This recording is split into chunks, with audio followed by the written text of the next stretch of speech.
1 sur 5, d'accord, moins 2V2 sur 5, d'accord, ça de l'autre côté, plus, là, moins V3 est égal à 0, d'accord. Ainsi, on obtient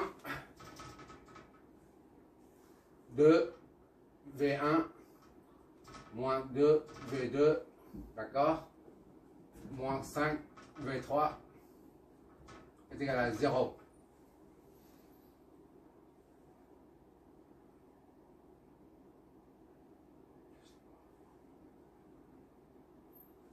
C'est notre équation C. La troisième équation contenant les trois potentiels qu'on cherche. Voilà, maintenant on peut former à partir de ces trois équations un système. Et on va résoudre le système pour trouver V1, V2, V3. Jusque-là, c'est classique, il n'y a rien de compliqué. L'équation A nous donne 6 V1 moins 26 V2 plus 15 V3 est égal à 0. L'équation B nous donne 1 V1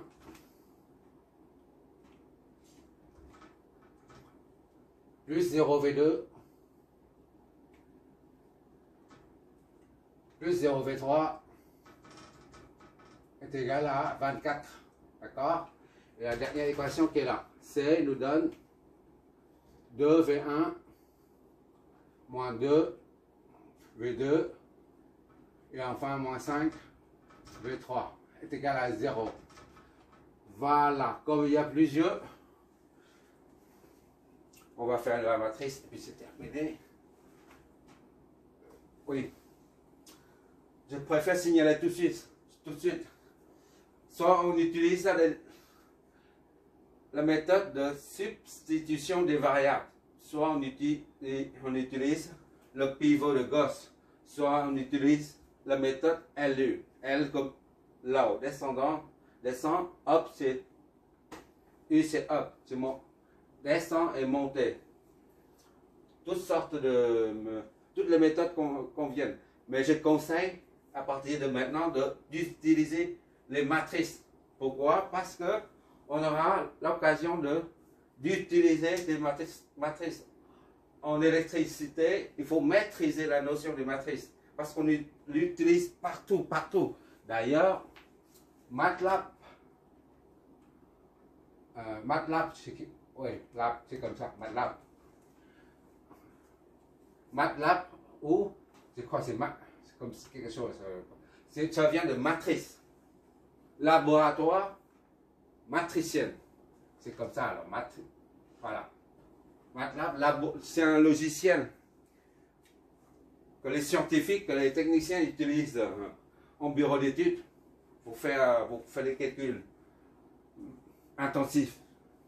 Donc, en plus, pour qu'il y a des situations où on doit évaluer les solutions à partir des déterminants. Or, pour avoir les déterminants, il faut passer par les matrices. On verra ça, c'est comme en génie civil, mais en génie civil, c'est que les matrices tournent dans tous les sens. Il faut pivoter les matrices. Heureusement, on est en l'électricité, on est électronique, on n'est pas en génie civil. Donc, enfin bref, je conseille de maîtriser le calcul matriciel. Ici, c'est 6, moins 26, 15, 1, 0, 0, 2, 2, moins 2, moins 5. Lorsqu'il s'agit des paramètres, alors on n'utilise que les matrices. Sinon, on ne s'en sort pas. Les paramètres en électricité, c'est un circuit à plusieurs paramètres. Heureusement, on est en électricité, on n'est pas en génie civil.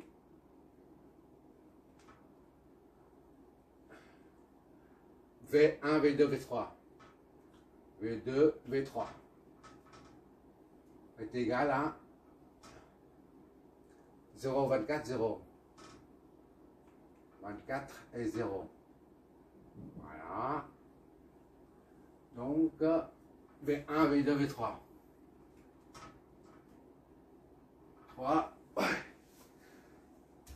Je fais un peu.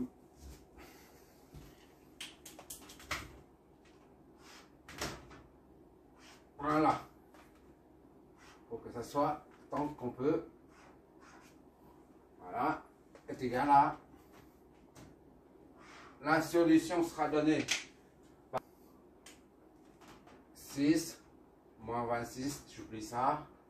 15, 1, 0, 0, 2, moins 2, moins 5. On inverse ça. On inverse la matrice. Fois. Hop. 0, 24 et 0. Voilà. Et la solution, ce sera V1, V2, V3.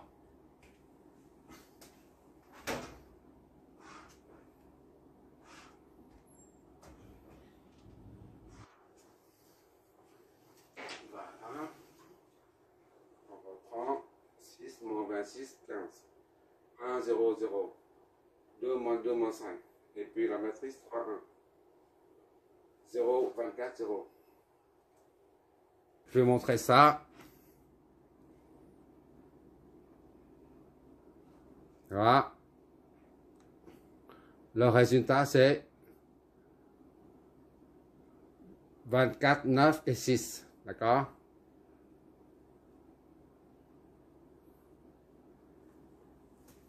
« 24, 9 et 6. 24, 9 et 6.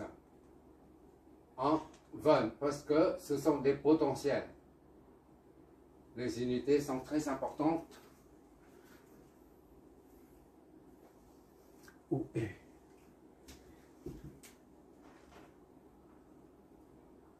Et maintenant, on va en déduire les courants, I1, I2, I3, I4. On vérifie déjà la tension V10. V10, vérification. V10 est égal à V1 moins V0. Soit V1 c'est 24, moins V0 c'est 0. Donc c'est 24 volts. Ok. V10 c'est 24 volts. On retrouve ici V10, 24 volts. D'accord? On ne peut pas vérifier ça tout de suite parce qu'on ne connaît pas I1. Il faut trouver I1.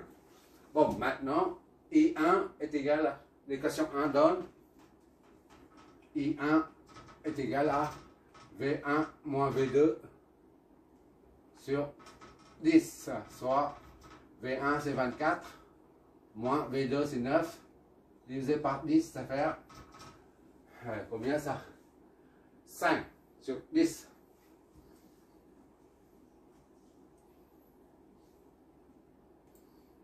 Là c'est 9. Attends. 15 sur 10. Sur 10, ça fait 1,5. Soit I1 est égal à 1,5 ampères. D'accord?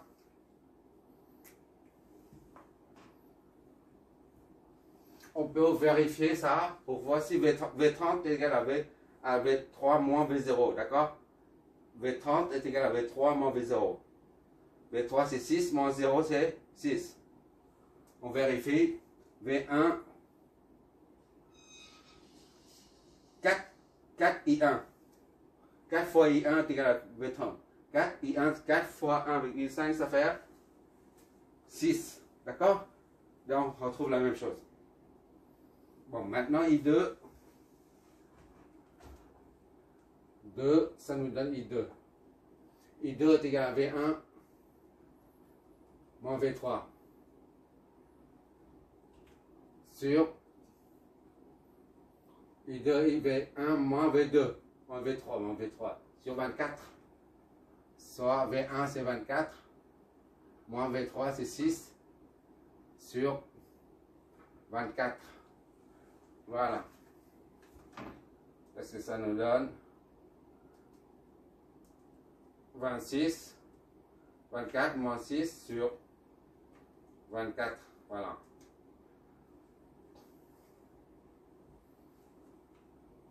Trois quarts, c'est-à-dire 0,75.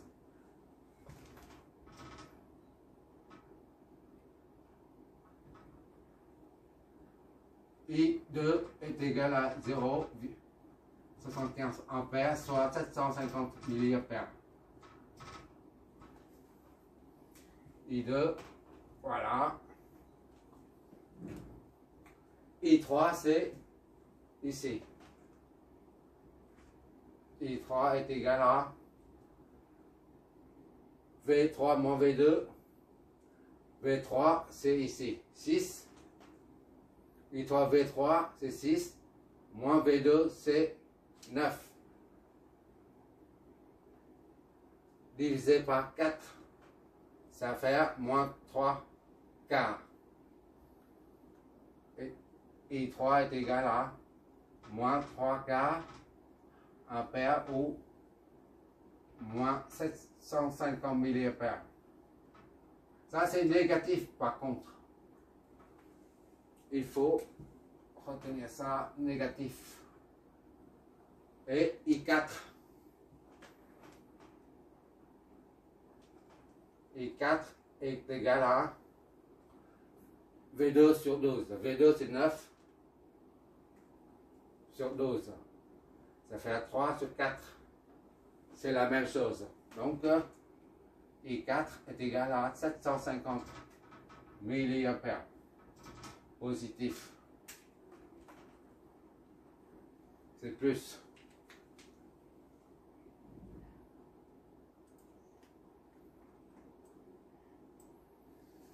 Il n'y a que I3 qui est négatif. D'accord? Tous les autres courants I1, I2, I4 sont positifs.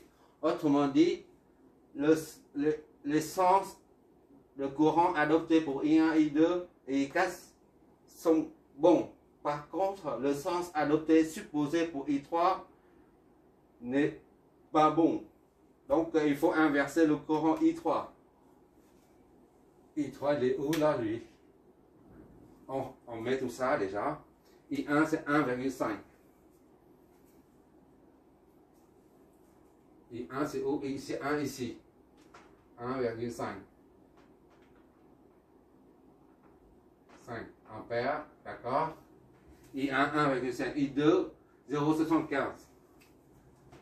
0,75 ampères. On enlève ça pour dégager un peu d'espace, faciliter la lecture. Et 3, c'est 0,75. Négatif. Et 3, c'est ça.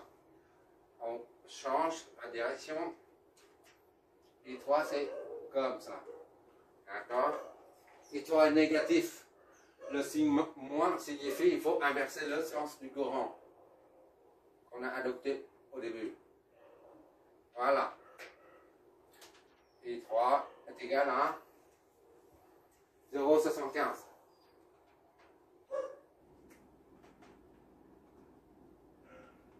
Et comme on a inversé le sens du courant, il faut inverser également le sens de la flèche de tension. Sinon, ça n'a pas de sens. C'est incohérent. Puisqu'il s'agit d'un récepteur et un récepteur, pour un récepteur, le sens du courant et le sens de la flèche de tension s'opposent. Voilà. Et I4 il est où? I4 est là. I4 est égal à 0,75 ampères.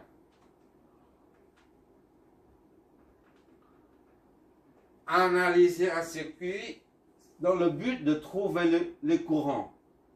C'est ça l'essentiel. Parce que c'est le courant qui produit de l'énergie. C'est le courant qui allume une ampoule. c'est le courant qui crée une force induite pour tourner un moteur. Qu'on met le point 0 ici, le point de référence 0 ici, ou là, ou là, ou là, ou là, les potentiels changent. Tous les potentiels changent. Puisqu'on a changé le potentiel de référence 0 volt. Par contre, tous les courants ne restent invariables, quel que soit le potentiel de référence. Ça, c'est très important. Si on change, on refait les calculs, on met ça ici, par exemple. Ou ici, là. Le point de référence 0 volt ici. Et on refait tous les calculs. Si il y a un courant, ici c'est 1 ampère, par exemple. Alors, c'est faux. Ou alors, ici, c'est 1,5, ici, c'est on a un interverti, c'est-à-dire ici 1,5 et ici 0,15, ah bah c'est faux. D'accord? Quel que soit le point de référence, on doit retrouver les mêmes courants dans les mêmes branches. Voilà. Notre boulot est terminé. On vérifie.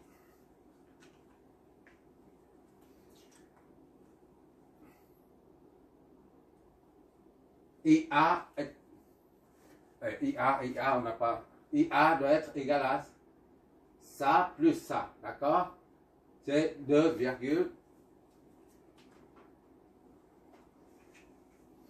on a déduit à l'œil. Ça est égal à ça plus ça. 1,5 plus ça, c'est 2,25. On n'a pas besoin de calculer. On voit. Voilà. 1,5 qui part ici et 0,75 qui part dans ce sens-là. C'est 2,25 ampères, d'accord? Et IB est égal à quoi en fait? Ça c'est I2. Ça c'est I3. I2 et I3 ça fait combien ça? 1,5. 0,75 plus 0,75 c'est 1,5. Donc, IB va dans ce sens-là, d'accord? Puisque I2 va dans cette direction, I3 dans cette direction. Donc, si IB va vers le haut, il y a un embouteillage, il y a un bouchon. Obligatoirement, IB doit descendre. Donc, il faut inverser celui-là. IB est égal à... Là, on n'a pas besoin de calculer. On calcule avec le schéma. On voit ici. À force de calculer, on sait comment procéder. On n'a plus besoin de poser des équations en fait. Il faut que ça descende. Et ça fait combien ça? I2, I3, ça fait 1,5. 1,5 ampères. On peut vérifier. Hein. I4, c'est là. Qui descend ici, c'est 0,75 plus 1,5. Ça fait 2. IB se joignent, IB et I4 se joignent au point 0 pour former I0. D'accord. IA. 1,5 plus ça c'est 2,25. On retrouve ici 2,25. D'accord? Si IB s'oriente vers le haut, on est foutu. Mais là, on a raisonné visuellement, sans passer par les équations. Voilà, c'est terminé.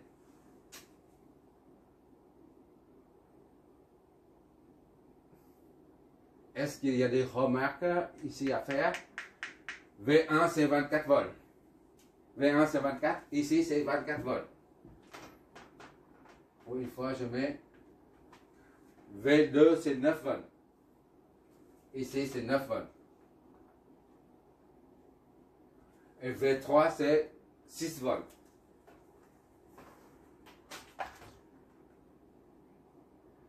Sur un schéma électrique, on met ça, on a l'intérêt de mettre ça.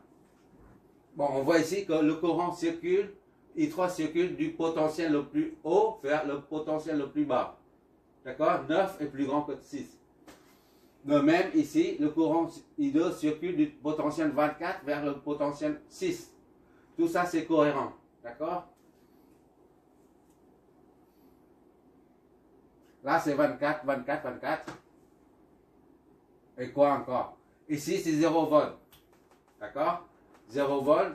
Oh, ici, c'est 6. Le courant doit partir de 3 et descendre jusqu'à 0. D'accord? Même s'il s'agit d'une source de tension. Normalement, on dit une source de tension, elle va débiter un courant. Et le courant doit être issu du pôle plus de la source de tension. Or, en l'occurrence, ce n'est pas le cas. D'accord? D'après les calculs, on trouve, IB rentre dans la source. Dans la source de tension. D'accord? Là, elle débite un courant IA. Par contre, elle reçoit cette source de tension, bien qu'il soit une source de tension, mais elle reçoit du courant. Ça arrive très. C'est le réseau électrique. Bon, j'efface ça et je continue à expliquer ça.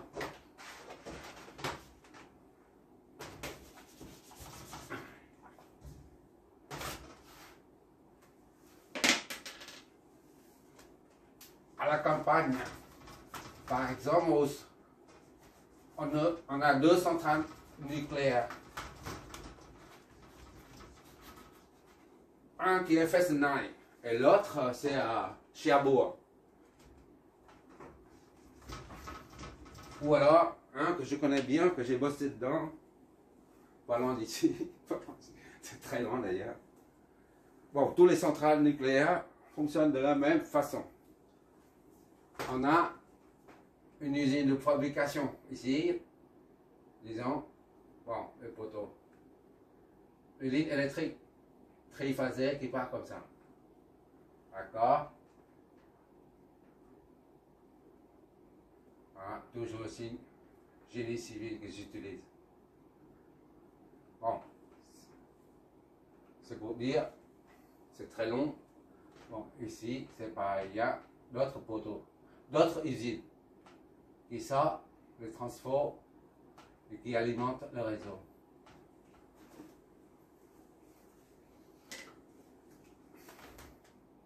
Ça, c'est les piliers. Usine, barrage, centrale, nucléaire, peu importe. Le courant, la puissance, qui dit puissance dit courant. Et inversement, qui dit courant dit puissance. Là, le réseau A, la centrale A. Là, c'est le point de production B. Là, on voit l'énergie ici, dans les 3 phases. Là, on en voit aussi. D'accord? Comme ici, il y a deux sources de tension. D'accord? Rien que le fait de un déphasage entre A et B permet de faire circuler dans un sens ou dans l'autre de l'énergie, c'est-à-dire du courant. Le courant peut passer par là, de là à là, même si les deux produisent en même temps l'électricité. Hein. Mais le fait que ça c'est en avance de phase ou en retard, modifie le sens de circulation du courant. D'accord? Dans ce cas-là, si par exemple ça c'est en avance, ça le courant il part ici, là, et il va jusque là. Il va jusque là, il rentre là-dedans. Même si ça produit toujours l'énergie. D'accord? Phase et amplitude.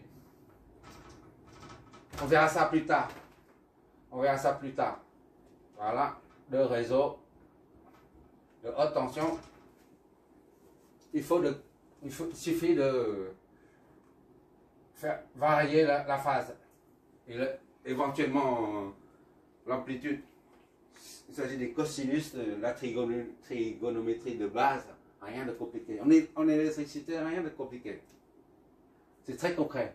Bon, ça pour dire que même s'il s'agit d'une source de tension, elle reçoit quand même de l'énergie IB. Ici, là, elle reçoit quand même. Bon, c'est terminé pour cet exemple. On a fait des sources de tension dépendantes, des sources de courant dépendantes. On vient juste de faire source de tension dépendante ici, indépendant ici, oui. On a fait quoi? Source de tension indépendante, source de courant indépendant. Et on vient juste de faire source de tension dépendante. Il nous reste la quatrième, c'est source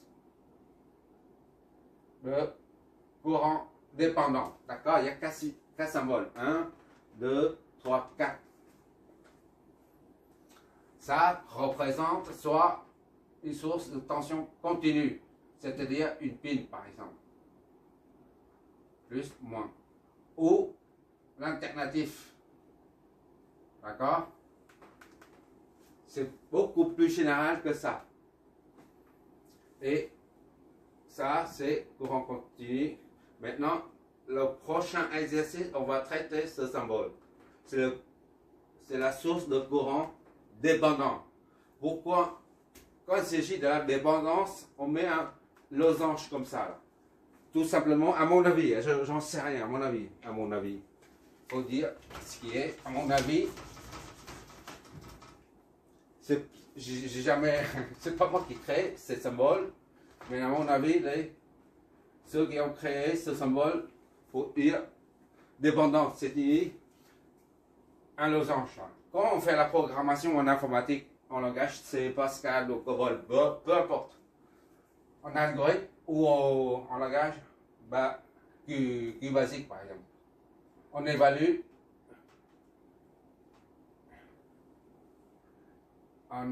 quoi là c'est les paramètres d'entrée, d'accord, et un autre paramètre, et on teste les conditions pour continuer, soit oui, soit non ici. Oui, on va vers là. Non, on va vers là. D'accord? Là, c'est pour tester les conditions. Donc, sinon, si oui, on va dans cette direction. Sinon, on va dans cette direction, dans ce sens. On utilise le losange. Le losange, pour dire, ça dépend des conditions qui se présentent à cette étape. C'est pour ça, ici, un losange veut dire dépendant, à mon avis. Je n'en sais rien, parce que à partir de la programmation que j'ai faite, les algorithmes, à partir des algorithmes, eh ben, on utilise ça. Et j'en déduis par analogie. Donc, à mon avis, c'est ça. Bon, enfin, bref. Voilà, le prochain exo concernera ça. Merci d'avoir regardé.